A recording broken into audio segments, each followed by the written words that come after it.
What's up, guys? Welcome into the Friday episode of Fourth and Wrong. Same me, same hat, same shirt all week. Yeah, but a new guest. Got a new guest in. Duke, man, how you been? Yeah, I've been good, man. Blessed. Can't complain about nothing. Yeah, every time I see your Instagram stories now, I feel like what I thought, like you're like in Miami, like just casually, like just go to Miami and you're like courtside. I'm like, what the fuck is going on with Duke right now? It's just like a random Wednesday. But no, man, it's been awesome to follow along, and I'm so happy that everything's going so well over there at On Three, and all the good stuff. We've had I told it to somebody the other day. I think it might have been JD. It was like the first time I've seen anybody in your comments be like a dick. And I just kind of forgot that like happens to everybody. And I was like, why are people being mean to Duke? Because he said something nice about Colorado. Like, what is happening? Anyway, listen, so your expertise is a lot of things, but it's especially recruiting, SEC recruiting, state of Alabama and Georgia and all that kind of stuff. And with the way NIL is obviously, it's the same story, but a new story every week. And as we're doing this, like the NCAA has finally decided that amateurism is not a real thing, which it hasn't been for like 100 years, just to be honest. But Right. looking at the NIL stuff, like earlier in the week, there was the Jaden Rashada story, and he's suing Florida and all that kind of stuff. So my first question is like, because you and I talked about this off air a little bit, like I think the Jaden Rashada Florida thing is probably not a one-off. It's probably the worst like example of that happening. But you are familiar with this, like how much more is this probably happening with empty promises and like bags being promised on signing day, especially around college football, than we know?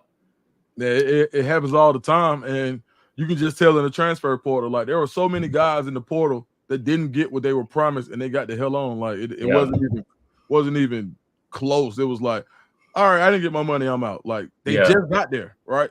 And when you think about, so some schools actually do try to do it by the book, right?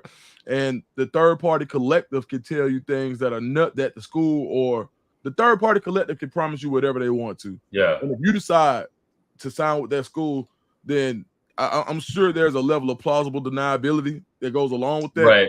But the head coach can just say, well, I didn't know that. That's not what I told. And this is the number that, this Yeah. is the number or whatever. Oh, And my dog's gonna freak out. Yeah. Oh, okay. You're good. Oh, yeah. So basically it's just like, what's like if it was you and you wanted to recruit a guy, it goes right in the same line as, oh, you'll play as a freshman, or you're going to get this many carries. It's the same thing. It's all recruiting, and it's basically get them in the boat, tie him to the school emotionally, and we'll figure it out from there. He'll be all right.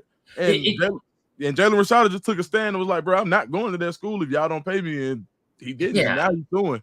And also, the difference in money with him, it's still like I still can't get past it. It was $13.85 million because nobody is getting that. And the fact that like just from all sides, they're like, that seems reasonable, right? Like 13.85. Yeah, absolutely. For sure. Give it to him.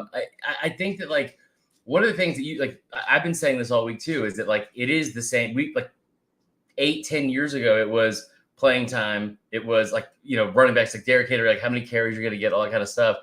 And now it's just a different version of, you can call it lying. People just call it recruiting. I think that the weird thing is like, it's odd to me that it's so like, it's so consistently happening across college football because like it seems like the money it's not like a couple $100. It's not like, hey, we're going to get you in the back end. It is very, very different from what you were being promised. And the one thing that I think is going to come out of all this, you brought up the fact that like, if you take that to Napier and you talk about like from like a legality standpoint, you're like, hey, this is what you promised this kid. And it's like, man, I make promises to kids all the time, like all the time. I'm fucking Santa in an orange and blue like visor this weekend. So like he sits there and says like, this is what we're going to give you, blah, blah. And then he doesn't follow through on it. And you see a situation like Rashada where he leaves and now is at like his third school and committed to like 4 over the last like year and a half, including his recruiting. Like that I feel like is going to directly lead to contracts being made if they want this to stop, because like there's no reason for either side to change what's happening unless it's like, because like Florida's not going to get in huge trouble for this. And all they have to say is like, we said this, and if you want to be in a binding contract, we would pay you that, because they all know it's not going to happen. Yeah, I mean, and then too, I think one of the ramifications that's coming, or I guess unintended consequences, is people are going to start pushing even harder for that early, the summer signing period in football. Yeah. Because guys want to make their commitment, but how do you make a commitment if you got to wait till December to find out how much money you're going to get? Yeah. So if you push up the signing period, then you can make your decision earlier. And so now these summer commitments after the official visits can be binding. You can sign that letter of intent then. So, yeah. I mean, from that perspective, it really does make a lot of sense when it comes. But when you think about it, you basically have to pay or make a promise to pay someone off of 3 years of film before your senior year. And that's I mean, like 3 years of film, by the way. And like, just as well as I do, like if you play at a good high school, I mean, like, unless you are an elite 4 or 5 star, you're probably not starting as a freshman. Maybe you start playing as a sophomore. Like, dude, yeah. The days of like senior film popping from like December to February and that signing period, and like kids getting a late look, like that's, I mean, done. Right, absolutely. Like, I mean, so I think they'll start with the guys like the quarterbacks, right? A lot of times you have enough information on a quarterback. Guys who can reclass, right? Guys who are like this year, I think the top candidate to reclass that hasn't reclassed yet is probably Jakeem Stewart. He's a guy who people feel like physically he could do it. You saw Julian Lewis class up this year. I mean, he's a senior now. Yeah, he's a senior. He was a sophomore like 4 months ago. Yeah, he was a sophomore. This is what I also don't understand, because it's like, I don't want to sound old and white and beaten down, but I am. And also, like, when you tell somebody, it's like, hey, like, trust me, you're gonna want to just like enjoy this time of your life, because like everything keeps getting moved up. Where like at first it was like, oh, cool, early enrollees, they're gonna be on campus for spring, and now it's like, I want to sign in the summer, I want to reclassify, I want to do, and it's like, what the fuck is it? We're just keep pushing everything further and further back. At some point, they're gonna be in 8th grade. We're just gonna be having like silent or verbal commits from that. Bro, I'm gonna tell you how crazy it is. How long ago did it feel like the KJ Bolden saga was going on? That feels like years ago, right? Yeah. He had literally just graduated high school like today. Like, his mom is posting pictures today. My baby, like today. Right. This man's already driving a Mercedes-Benz SUV. Like, it's I mean, and we talk about the amateurism and does it ruin college sports and things of that nature. But at the end of the day, it's just more. I just feel like we're overstimulated as a whole. Like, everything that we used to, our way, what we grew up on, that shit dead, bro. Yeah. It's funny too, because it's like there is still that small contingent of morons. It's like, I'm not watching college football anymore, and they probably still do. Where it's like, I mean, they just ruined all of it because these kids get paid. And like, that has no bearing on, like, as of right now, like what the product is on the field. Like, it might change from year to year and what your roster looks like, all that kind of stuff. But like, the only thing that's going to affect that, in my opinion, like drastically, and like the performance on the field, whether it be like purposely good or bad, is like if gambling somehow gets further involved. But I mean, it's like we sit here and people are yelling about like these kids getting paid, and all the while they're still doing as much shit as possible to make, like, just, I don't want to say bastardize the sport, but like we're steamrolling ahead to a 2-team power conference. I saw something a couple weeks ago where Kansas is getting a serious look to join the SEC, and it's like, the fuck are we doing right now? Yeah, I mean, the world as we know it is changing by the minute, and college football isn't immune to it. And I think being something that's so traditional, I argue that college football is just as big of a American tradition as baseball. And when you think about something that's American pie, like college football, it's going to have some pushback. But now when you look, once the toothpaste is out of the tube, it's over with, bro. It only gets worse. You can't push it back. You'll never have that same amount of toothpaste in the tube. And that's where we are. We're just watching more and more toothpaste leave the tube by the minute. And shit, man, it's great. Like right now, people say, oh yeah, they about to change the way they're getting paid, and they can get paid from the school. Yeah, it's gonna change stuff. Do you think that these collectives are going away?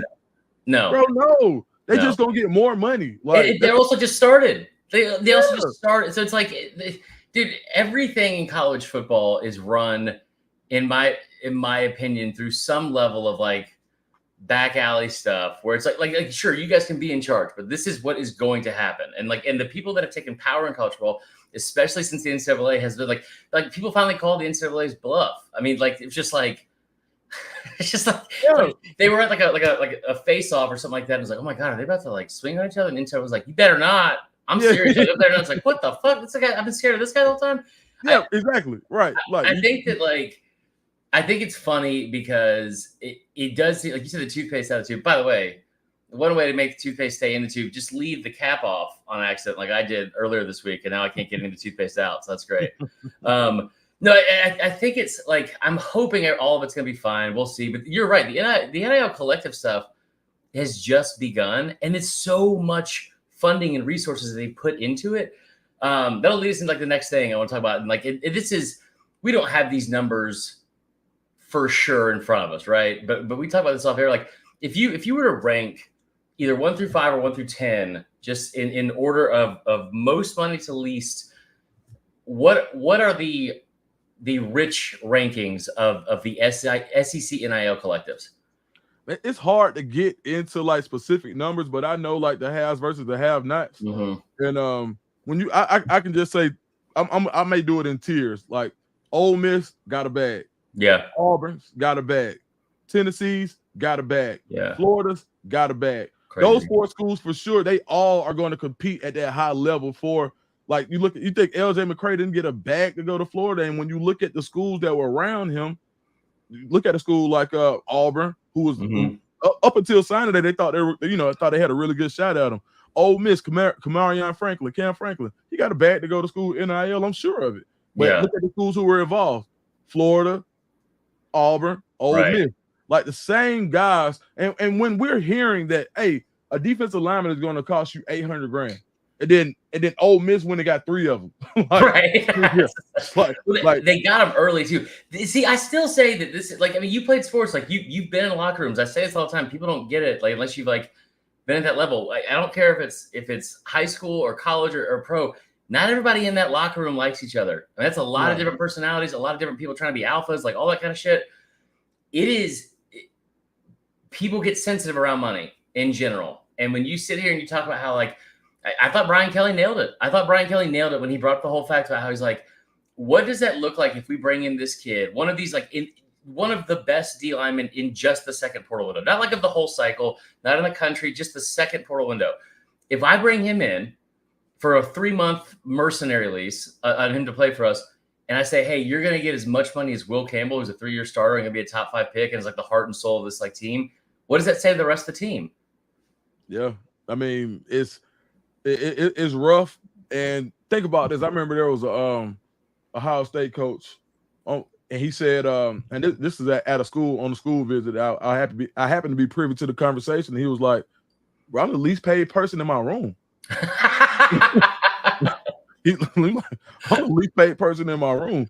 And when you think about that, how do you tell somebody like, all right, put it like this? It's just like when the kids go to the NFL and you see, all right, now I'm the caretaker. Yeah. All right, hey, mama, go sit down, be quiet, and go sit in that house I bought you while I do my thing. Right. Well, that was just happening earlier. Like, how do you go tell a guy, specifically, let's get a guy who, like, a position coach who doesn't have this long history of being in the NFL, and maybe it's his first year and he's getting about $425,000, and he's coaching a 5-star that just signed for about $600,000. Right. And you're going to tell me how to do what I do, and I'm making more money than you. Right.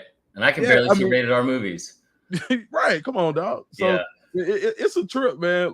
But I enjoy it. It's like watching reality TV. To be honest. It is. I will say that's still that's one of the reasons I was Harson and the Hardashians were still around in Auburn. But I noticed a few of the teams you left off. Like if you're breaking up into tiers and you're saying Ole Miss, like Florida, Auburn, and Tennessee. Ole Miss, Tennessee, yeah. So like there's several noticeable names left off the list.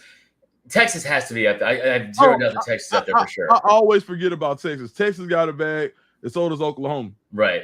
So what are maybe not like Mississippi State and Vandy and like some of like the teams that are in the lower, the have-nots, but like what are some of the teams that you would assume? Like, I didn't think that Bama had any issues with the NIL stuff until Saban retired. And I was like, oh shit, there's a lot of like, things they got to address here. What are some of the bigger names in the SEC that are probably on that have-not list that would be kind of surprising? I wouldn't call them have-nots. What I would say is this: there are teams that have won enough to where they don't have to overpay and they get kind of a championship discount. Right. So Bama is going to get that championship discount. Georgia is not going to compete. It's like they're not like. Listen, Pop Dumas is playing for Kentucky and he had a ton of production. Yeah. Like, don't think that, they were just like, oh yeah, well, I'm just going to leave. Now, Pop did not want to leave Georgia, but when you think about like what goes on in the NIL, I mean, Kentucky's got a bag, and they have to pay. So when you don't have 4 and 5 stars stacked up, they have to do things in order to meet the level of play in order to compete with these teams. Yeah. So when you have guys who say, you know what? So look at if I'm a 5-star recruit and I want to go to the NFL and I'm used to winning and I want to win, I could go to Georgia or I could go to, say, Ole Miss, right? Okay, cool. Ole Miss may pay me $500,000. Georgia may give me $300,000. Right. What I'm still getting a ton of money. I'm gonna go to Georgia, have fun, win, become a star, and go to the NFL. And when you stack guys like that, now Georgia has 4 or 5 guys who may be getting that 300,000 range. Right. They never get too top heavy. And what they do is they let their room go every transfer portal, and they provide starters to the rest of the SEC. That part right there, that's what's like fascinating to me, is because Georgia is almost doing this like it's like almost like a tax write-off or like a spillover or some shit, because they have such an abundance of talent there. And it's like, all right, yeah, listen, Treslin Marshall, you played in a national championship for us for 2 years in a row. Like, you have been a starter on this defense, blah, blah, blah. But we're going to let you go. We're also going to let you go to the team that we hate most besides Florida in this conference. And I think that, like, you talk about the discount that some of these, like, programs are getting from the players. Like, the opposite of that, where like this is like a Harvard degree on a resume. It's to say I play football at Georgia. Like, it's like you will go anywhere and it automatically will give you a bump up, and with good reason. So Robo77 brings a good point actually here. He says Mizzou has a big bag, and that's actually, people sleep on Mizzou a little bit, but like I think the thing that's cool about what Mizzou has done, and Drinkwitz especially, was Drinkwitz is for the last 2 years, like one of the things he would do on recruiting trips is he would take the kids like hour and a half, 2 hours into the city or wherever the capital is, and then show them what they were actively doing, trying to pass laws and legislation ahead of the curve of anyone else in the conference, really, and in the country as well. And they were like so progressive about it. So he's like showing them firsthand, like, I'm trying to get you money. That car ride would be the worst fucking Uber ever for 2 hours trying to force conversation with Drake. But I mean, it's all of it. All of it is there's so many different layers to it. It's also fascinating. I want to get to one more topic before we close out here, because I met you and you were an Auburn guy, and I never understood why, and I hated it. Your son seems like he's a great kid, and I would never disparage his name, but his actual name is still, it gives me nightmares because it's Cam. But I mean, so you talk about Auburn recruiting. It's like what we've had you on the show in the past on in the state of Alabama for recruiting right now. Freeze is killing it. Like he's doing something I think that's interesting, because they're throwing out a ton of money, but they're doing it to like high school kids that I think he feels more safe with, like, all right, if we're going to promise this amount of money, it's going to be to somebody that I can try to develop for 3 years and like see a long-term, plan here where there's like more of like a potential payoff and it's a safer bet. Mm-hmm. He's obviously doing really well in recruiting. DeBoer came in and the staff has done better than I expected. What are your initial assessments of how he and that staff have recruited? I think it's more Alabama is back to being a more even state in recruiting now. Yeah.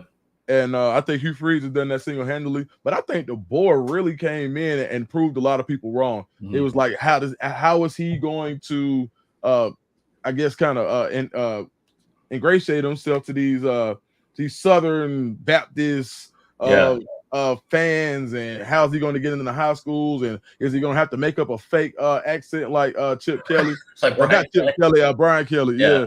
And man, the boy just came in and he was himself. He put together a good staff. He held together. They wanted to keep T-Rob. Yeah, I know. And that was a big loss, but keeping Freddie Roach and giving him sort of a promotion was huge, right? Yeah. You still got Robert Gillespie, who I pop up at schools in Atlanta and around South. Man, Gillespie, I don't even know how he does it, bro. He's like Batman. I'm like, bro, I just, like, bro, like Gillespie goes everywhere and they all love him. Yeah. So you got those two stalwarts. Then you bring Courtney Morgan with you from Washington, right? We call him like nickname, like in the community, like we call him Ross, right? Like Rick Ross. Like, oh yeah, Ross, yeah, Ross cool. Every like we call him Ross, like perfect. And he's a West Coast guy. I think he's from Compton, if I ain't mistaken. And so he relates well to a lot of the inner city kids. So they put together a really good staff. And then they have a lot of guys that they recruited when they were at Indiana. They recruited with a national imprint, and they got a lot of the 3 stars because they just had to go to Indiana. Like, so they were in Florida. That's where you got Michael Penix from. True. Right. They were in Mississippi. That's where you got Deuce Knight's brother from. So they were in all of these places. So people get it confused and think, well, his staff isn't going to be able to recruit down here, but they've been recruiting here. They just weren't recruiting the 4 and 5 stars, but they've been in the schools. And a lot of times when you're that school who has to get the 3 stars, you build a better relationship with the coaching staffs because you got way more 3 stars to talk about than you do 4 and 5. And those are the schools that are more likely to say that a high school coach can say, hey, I got a guy, he's almost good enough. Right. Could you take him for me? I'll help you with this guy. So yeah, I think they're doing a hell of a job. And then to speak on Auburn, like Hugh Freeze came in, guns a-blazing. The collectives got a bag. But what I like about it, like you said, they're being really judicious about how they spend it. Cam Coleman is worth whatever he got plus some. Like when I saw Cam Coleman in the spring game, I want to donate. Like, like you know what I mean? Like I think, and in order for Auburn to stay on that same path, they got to get that guy every year. They got to get a real guy, not just a guy who's really good. Because Amaris Williams, who they got out of North Carolina, is a heck of a player. Really, they call him pretty. Oh, that, like the guys who are built. Oh, that's a pretty joke. Like, yeah, he's a really well put together guy. High 4-star, borderline 5-star, but he doesn't have the same recognition as name recognition as a Cam Coleman or Juju Lewis. If you continue to put those type of guys in the mix, then you have other guys that people say. I saw somebody saying in one of my videos the other day, like, nobody's beating down a door to sign with Julian Lewis. They don't have to know Juju to want to play with him. What?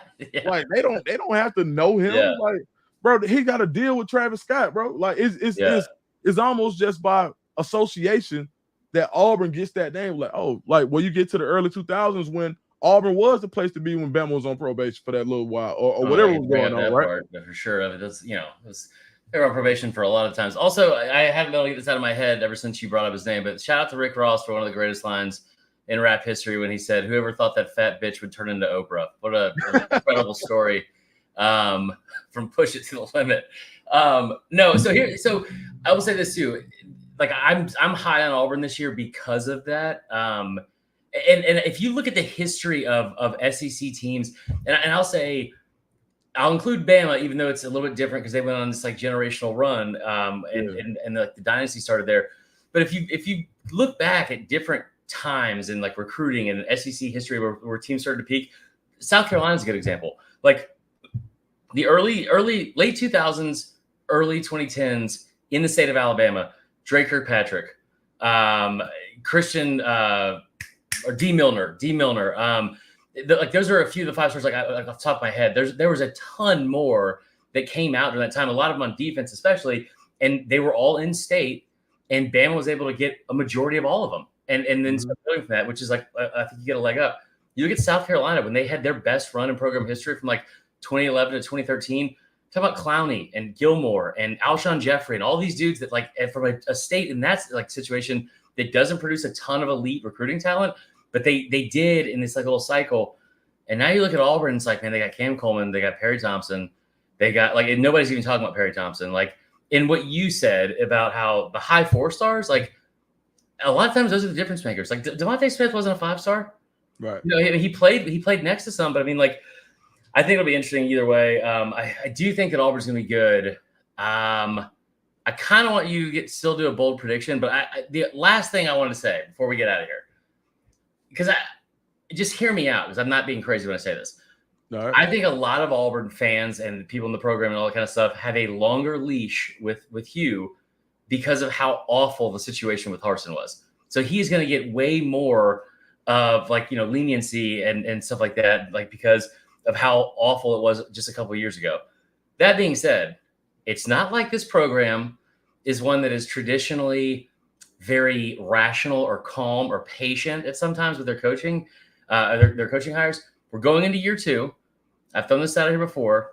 Every Auburn coach, besides Brian Harsin, since Pat Dye has either played for or won a title in national conference or division by year 3, or gone undefeated like Terry Bowden did. So the expectations are high, but with some pretty good reason. What would it take for Hugh Freeze to be on the hot seat after year 2? He had to win 4 games. Really? Yeah, he wins 4 games. I mean, even if he won 5 and you play Georgia or Alabama close, it's gonna be. He wins 6 games, he'll be all right if you got some good production, because they can say, okay, you don't have the quarterback, right, as long as he recruits, and if he lands one of these top quarterbacks, like if they don't land Juju, they still gonna get a guy. Like I'm willing to bet whatever, and you still got Walker White just kind of waiting in the wings. So are they gonna get Juju? They could, dog. Like I ain't gonna cap you down. Like I really think they got an opportunity to get him. Like, I mean, you look at his official visits: USC, yeah, they're very Auburn, weird. Indiana, yeah, and Colorado. They got a shot, bro. Like a real shot. And that ain't just coming from there was a rumor out that he silently committed, and I talked to his dad, TC, and they didn't commit, but they told Auburn they got a really good chance to get him. Like they was like, you guys are really in it, and yeah, I mean. I think, but it's Auburn is due for one of those seasons, right? And college football is always better when Auburn fans are just like going crazy. Duke. Yeah, it is, dog. Like the Iron Bowl means more. Like last year, imagine the Iron Bowl last year. Imagine that victory with Alabama's victory with Auburn having 8 or 9 wins instead of doesn't 5. happen, Dick. I know what you're doing there. No, I mean, I don't disagree with that, because Auburn it's a low-key, very, very likable school. I don't think they've made a ton of enemies nationally either. They're just kind of like they're almost like a Penn State of the SEC, but like minus the consistent 10-win seasons, because like they just pop more, right? Like they right. are in like natties more and stuff like that and contend. But yeah, man, I mean, like I don't like Jordan Hare it's weird to me how much it's slept on from people. You're the one that got me into Jordan Hare on the field for that A&M game. Right. And those were 2 of the shittiest teams in the conference. It was like 12 degrees. And it was one of the best environments I've ever been in. Me and Pablo were down there and memes, and it was just like, it was awesome, man. It was awesome. That was fun, dog. Wasn't that fun? I was drinking moonshine. I got some moonshine from DeMarco McNeil. Yeah, I forgot about that. Man, who's on? Also, we had a good time. Yeah, you were the MVP of that whole situation, because I was sitting there and I was like, yeah, Duke's gonna get me on the field. And remember, we randomly walked in, like ran into each other at like when we were walking and leaving the apartment to go somewhere, and I just saw you and I was like, why is this kid? Listen, there's a little sus. I know you were doing recruiting, but you hopped out of like a white van with like 6 kids, and I was like, what the hell? No, I did not. That is no, you did not. I forgot. Okay, no, you did not. Joke like that. Don't even joke like that. You were around recruiting them. yeah, right. Yeah. So I'm trying to get the stories, but at the end of the day, it was funny because I saw you, and I was like, "What's up, bro?" And I got, I still had a few plugs at Auburn. Yeah, and it was cool. I was like, "Shoot, let's go!" Like, you want to go? My phone died. Remember, my phone? I couldn't get through to you. Oh yeah, you couldn't even. I was like, I don't think I'm gonna get in, and I'm like on the outside, just as white it could be. I'm like, my friend Duke is inside. I'm pretty sure. And they were like, you're not getting in the club, bro. Look at your haircut. And I was like, that's probably fair.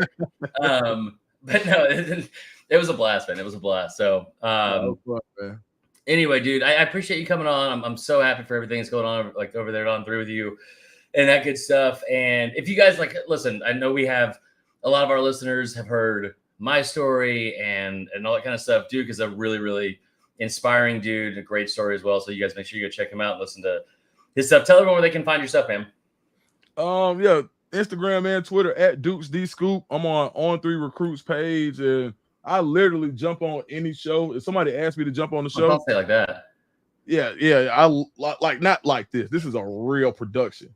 Yeah. But like I just really like Twitter Spaces, whatever. Like, I just think it's important, like especially for a guy like me, like to get reps. So man, follow me on Twitter, and I'm gonna retweet whatever I'm on. And yeah, that's just what I'm on now. When I get to be a part of quality establishments like Fourth and Wrong with Chris Marlin, bro. Look, let me tell you. Like, all right, I know I'm going late, but going long. You good? Man, listen, man. I used to read those. When you had like the 2 schools and you would say what they were famous for. Oh, the matchup breakdowns. Oh my god, bro! Man. That's how we became friends. Bro, I had no idea you were like a real live comedian, because I'm like, this shit is funny as fuck, bro. Like I used to like die laughing at those. So I appreciate that. Yeah, for sure, man. And so then I meet you and you end up being cool. Then you got a cool ass story. So I was like, all right, now we locked in. Like, and it's funny because like the industry that we're in, like, it's so cliquish. Yeah. Like, and having guys who are like, people are always like, what are your credentials? Like where are you? Yeah. Like, bro, like really. And so for me to have somebody I could just really kick it with, like if I see you, like it's up, like Marlon, what you about to do? Oh, we doing this. Okay, cool.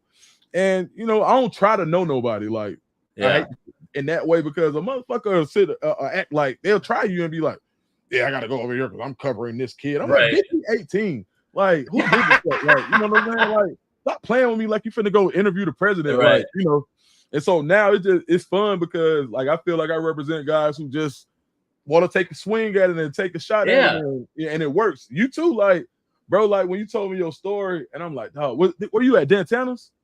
I was at Houston's. Yeah. And when I'm hearing that, yeah, come on, bro. Like when I'm hearing that, I'm like, okay. And you was in Atlanta. I was like, yeah, this is my guy. So man, thank you again. Of course, appreciate you having me on. Let's do it again. I gotta say the last thing, because it's just funny. One funny thing, one inspirational thing.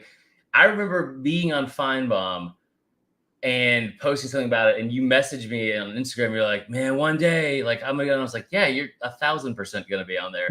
And then like less than a year later, you're on there like as like a recurring guest, which is awesome. The other thing is, I think I've told you this, but maybe I haven't. When you commented on one of the matchup breakdowns and you said, nah, you snap with this one. And I was like, what?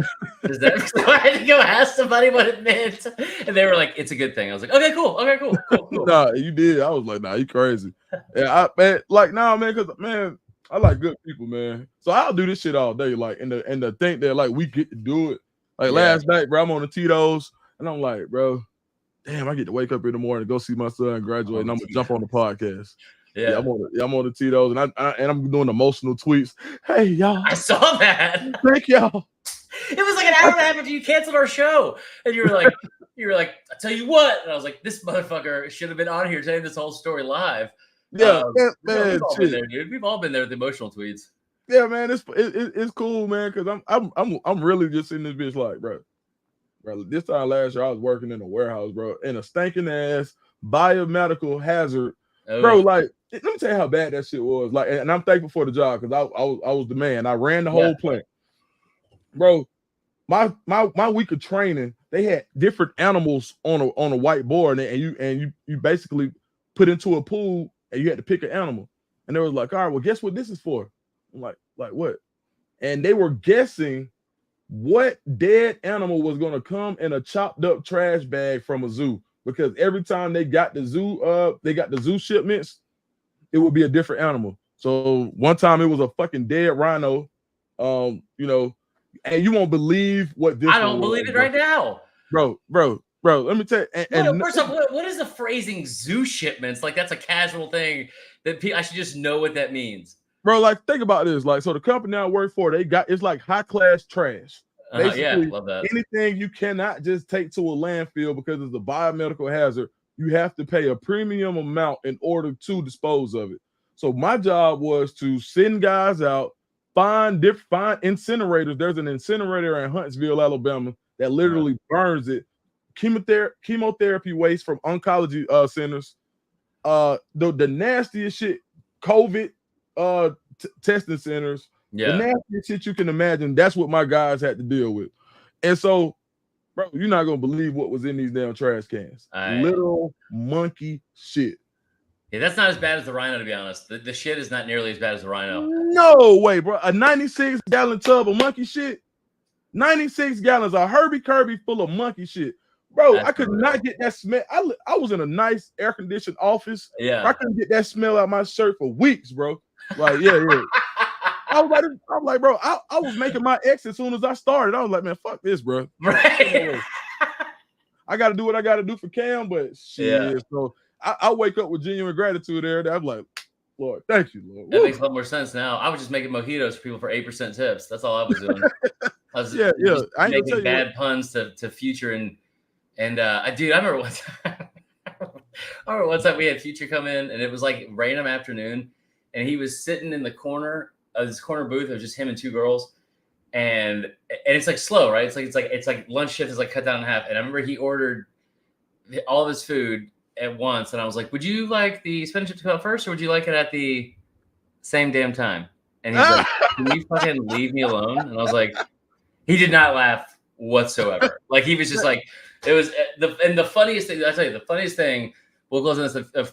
I think I ever saw, like, just with Future specifically. It was like a Friday night. I'm bartending, so I'm like in the front of the bar. It's packed. We're only an hour and a half wait. Future comes in. And he's ahead of like the rush. So he's like at a table already, whatever. And the girls who were the hostesses, they were attractive young black girls. And so they would always kind of like, flirt back and forth, whatever. He came in and he gave them all $100 tip. The three of them, he gave them $100 tip and then ordered to-go food through me.